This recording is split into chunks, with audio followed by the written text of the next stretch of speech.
I still remember the message that started it all.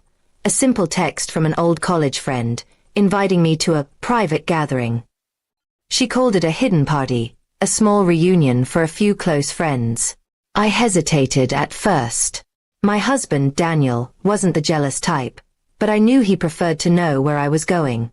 Still, the thought of a break from the routine, from our quiet suburban life, felt tempting. When I told Daniel, I kept it vague. I said it was just a small catch-up with some old friends. He smiled and said, "Go have fun, you deserve it." I didn't realize then that those words would echo painfully in my mind later that night. The venue was unlike anything I'd expected. It wasn't a house or a restaurant. It was an elegant hall tucked behind an art studio downtown. The lighting was soft, the music mellow, and the crowd mostly men. I froze for a moment, feeling out of place. My friend greeted me with a hug, brushing off my confusion with a laugh. "Relax, it's just a networking event," she said.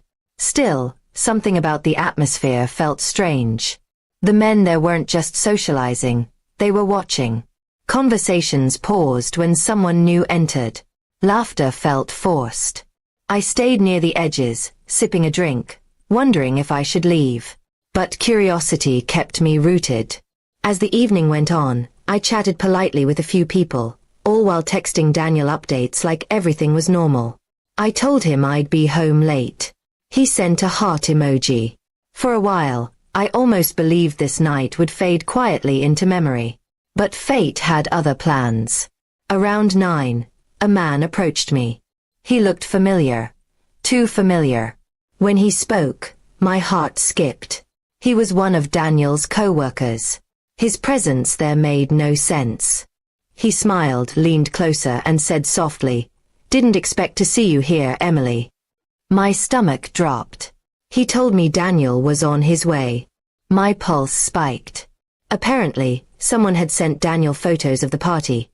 Me among a crowd of men, standing too close to laughter that could easily be misread.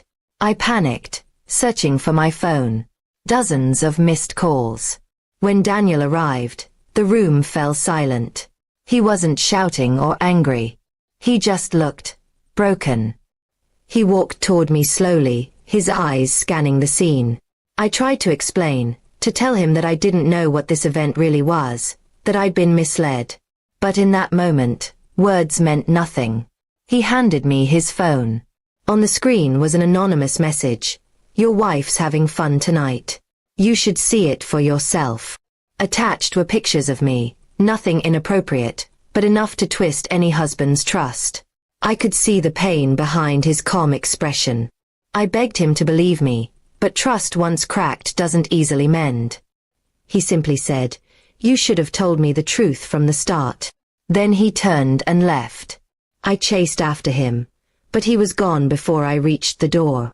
The sound of his car driving away echoed louder than any argument could. That night, I sat alone in the parking lot, replaying everything. Why hadn't I just been honest? Why hadn't I sensed the trap sooner? The hidden party wasn't just a social event. It was organized by a group of people trying to lure business connections, using charm and secrecy as bait. I had walked straight into their game. The next morning, I went home to find Daniel packing a small bag. He said he needed space. His voice was steady, but I could feel the distance in it. "I don't know what to believe anymore," he said quietly. I couldn't blame him. Weeks passed before he finally agreed to meet and talk.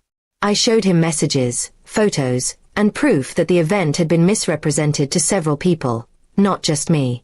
It didn't fix everything instantly, but it softened something in his eyes. For the first time in weeks, he believed I hadn't betrayed him intentionally. Our marriage didn't end that night, but it changed.